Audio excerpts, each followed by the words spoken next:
So I don't normally do things like this, but I've written something that I want to share, and I wanted it to stay my words and not have to edit it down for publishing, so I thought I'm going to read it out loud, and I'm quite nervous, so bear with me. I am a survivor of domestic violence, or IPV, intimate partner violence, which is something I never in my life expected, I would say, let alone be broadcasting into the ether.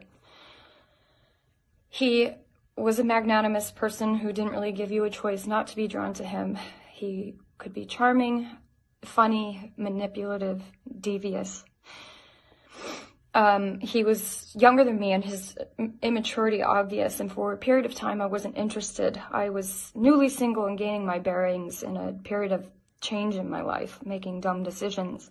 But in the midst of that, he became a friend that made me laugh and feel less alone, made me feel special and worthwhile. And then once we started dating, it was a 0 to 60 catapult. And I wasn't just a rag doll letting myself be swept away into a relationship I didn't want, but I was unsure about what I was getting into from the get-go, as strange as that might sound. It's still hard for me to dissect what I was thinking and feeling that kept me from stopping what felt like a runaway freight train. But the most logical deduction I've come up with is I was a child from a nonviolent but broken home, and the ways in which the effects of my parents' divorce manifested in me were varied, but sheer terror of a failed relationship in my own life was one of them. I also hadn't figured out that I could say no and disappoint someone and still be okay. It didn't matter that I had misgivings whether or not he was the one. At the time, it felt very good how much he coveted me, how much he seemed to treasure who I was. He loved me. I thought I loved him, and I was going to make it work. The abuse was not violent at first. At first, it reared its head at me under the guise of common dysfunction coming from his insecurity and depression. He confided in me the tragedies he had experienced, the injustices and insecurities he had been dealt. It was all very real and easy to sympathize with, making it alarmingly easy to excuse when the damaged man that I felt for became too wounded to control himself. There was a lot of jealousy. He was snooping on devices. He was angry when I spoke to another man. I had to change clothes often before we went out because he didn't want people looking at me. On a birthday I spent working, I was criticized because I had to dance with a coworker. Work in general was a touchy subject. He didn't want me ever kissing or even having flirtatious scenes with men, which was very hard for me to avoid. So I began turning down auditions, job offers, test deals, friendships, because I didn't want to hurt him. None of that registered as abuse because I was worried about how he felt at that point, to even comprehend how it affected me. In retrospect, I see that each red flag followed a very clear path on the way to things becoming violent, because violence is so often preceded by mental, emotional, verbal, and psychological abuse, which are all very sneaky things. It started about 5 months after our relationship began, and the violence escalated just as quickly as the relationship had. So quickly, I didn't know how to respond. The first time it happened, he threw a smoothie at my face. It smacked my cheek and exploded all over the floor and the sofa. I ran to grab paper towels, rushing back because I was so worried about cleaning the couch. Then the fact that it was all over my face, my hair, my clothes, and that my cheek was painfully throbbing. I was more worried about the furniture than I was about the fact that I had just been abused. It wouldn't be easy to describe in detail the physical arguments that occurred more and more after that. It's hard to even articulate. Not just because of the anger and the pain that surfaces, but because the memories feel like they took place on a different planet where I was breathing different air and witnessing a macabre secret I could never tell anyone I had seen. It had to be secret, for shame, for fear of more attacks, for reluctance to actually admit any of it was happening.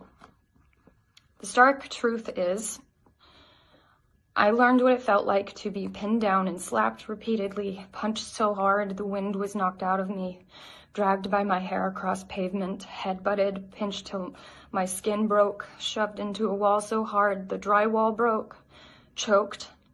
I learned to lock myself in rooms, but quickly stopped because the door was inevitably broken down. I learned not to value any of my property, replaceable and irreplaceable. I learned not to value myself. Most vividly, I remember how the arguments would usually end. There would always be a click of reality snapping back into place when he would see what he had done, and a wave of guilt would wash over him.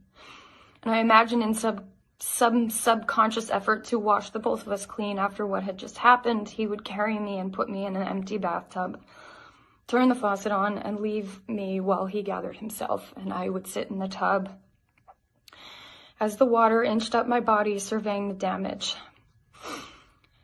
Insert the typical abuser's apology speech here. He'd kneel next to the tub crying self-hating tears with me. He never made me feel like he thought I deserved the beating, which I guess eased my mind. And in turn, I still held on to the sympathy and the empathy I felt for his brokenness he admitted to having. His apologies were heartfelt and effective in getting us back to sanity and a semblance of a loving relationship. But deep down, I never believed he would change. I just fooled myself into believing I could help him. I thought that I could love him enough to make him see a way of life where violence was not the way you handled emotions. So I consciously deluded myself into thinking that forgiveness would heal him enough to make it stop.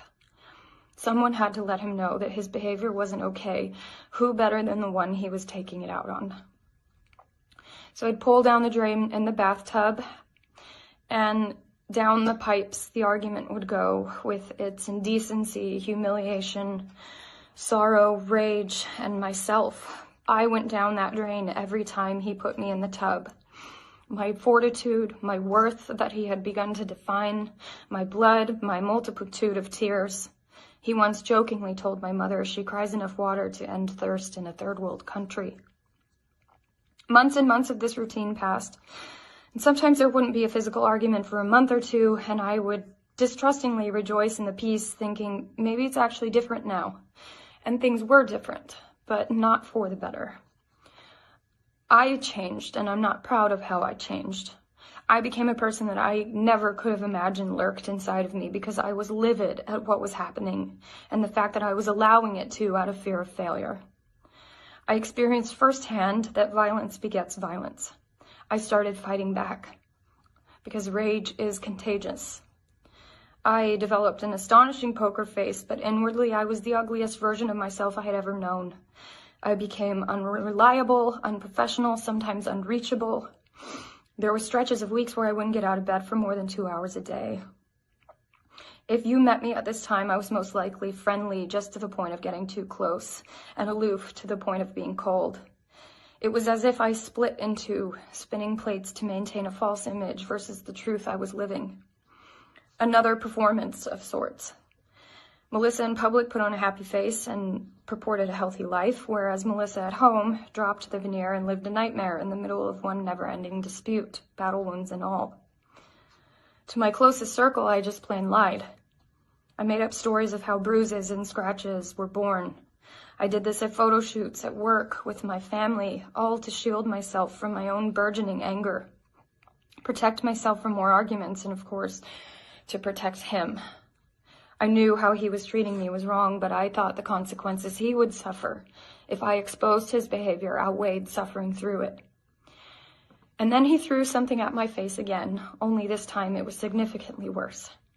It was a blow to my face with his iPhone. The impact tore my iris, nearly ruptured my eyeball, lacerated my skin, and broke my nose. My left eye swelled shut. I had a fat lip. Blood was coursing down my face, and I can remember immediately screaming at the top of my lungs. The next morning, I was due to work on reshoots for a film. After it happened, complete stillness blanketed the room. We panicked. He put me in the bath time, but this time that wouldn't be enough. This wasn't going to be easy to hide, let alone fix, and something inside of me broke. This was too far. I couldn't flush this one down with the tug of the drain. We made up a flimsy story together. I had tripped and fallen on the stairs of our deck and hit my face on a potted plant. We called our mothers, all of my representatives, who then had to call producers and directors I was working with. He drove me to the hospital. And when the ER doctors made him leave the room and cops came to question me at my hospital bed, I told them our transparent story that I'm sure they'd heard versions of before. And then we laughed together when he said my face was cute and looked like Squirt from Finding Nemo because my eye had become bulbous. This is an injury that's never going to fully heal. My vision is never going to be the same. And emotionally after that, I was done. I keenly felt that whatever I thought love was, it certainly wasn't what I had been going through. I was so tired of living the way I'd been living, but it felt too late to get out. Would it be safe for me to leave? I had ostracized myself so completely in my life that I made myself believe I had no one to turn to if I did leave him. And I was ashamed. But abuse doesn't just affect the people that are in its chokehold, however. And unbeknownst to me, many people in my life suspected and feared exactly what was happening. A friend visited me where I was working. My abuser wasn't there, so she had a rare opportunity to talk to me without his looming presence. She sat me down and said she wanted to talk about something important, and I immediately knew where it was going. My heart pounded. She was nervous, shaking, afraid that it would ruin our relationship, but she bravely asked me if I was a victim of domestic violence. It was the first moment I spoke about the abuse to anyone, and I can't describe the amount of relief and solace I felt. She held me and she said, "You know what you have to do now, don't you?" Here's the irony about enduring an ordeal like a violent relationship. Inevitably, while terrible and irreparable damage is done to you, you build an impenetrable strength without realizing it. Finally, uttering the words that I had muted for so long inflamed that power in me. I had to get out, and I took careful steps to leave him as quickly as our relationship had sped into my life. Leaving was not a walk in the park. It is not an event, it's a process. I felt complicated feelings of guilt for leaving and for hurting someone I had protected for so long, and yes, mournful feelings of leaving something that was so familiar. But luckily, the people I let in, the more I was bolstered, and I never lost the sense of clarity that kept telling me, "You do not deserve this." None of this is salacious news. It was my reality. What I went through caused a tectonic shift in my outlook on life. It taught me what love is and isn't, the strength I'm capable of. The violence I endured and yes, even tolerated, the lies I told, the protection I gave my abuser, these facets all paint the dark and sinister portrait of that time of my life. But recusing those habits and breaking that cycle was the most rewarding, empowering choice I have ever made for myself. I feel an enduring strength and self-assurance that has dug its roots deep within me. I will be healing from this for the rest of my life, and that's okay. And I've discovered that healing is a constant maneuvering and fidgeting to find what works and what triggers, but it is possible. Sadly, IPV is one of the most chronically underreported crimes in the country, according to the US DOJ. It's estimated that 1 in 4 women in the U.S. ages 18 and older will experience severe physical violence by an intimate partner in their lifetime. And while it affects men as well, the numbers clearly show that it is a more prevalent women's issue, and it's wildly intersectional in its reach. I want those statistics to change, and I hope that telling my story might help prevent more stories like mine from happening. I choose to love. I don't choose to minimize my life out of fear. I choose to love myself, to know that love does not include violence, and to let victims know that there is a way out in which you will be protected. If you are enduring what I went through and you see this, maybe you will find this tiny straw that will break the camel's back. Or at least you might begin to think of your freedom, in which case I am here. I am with you.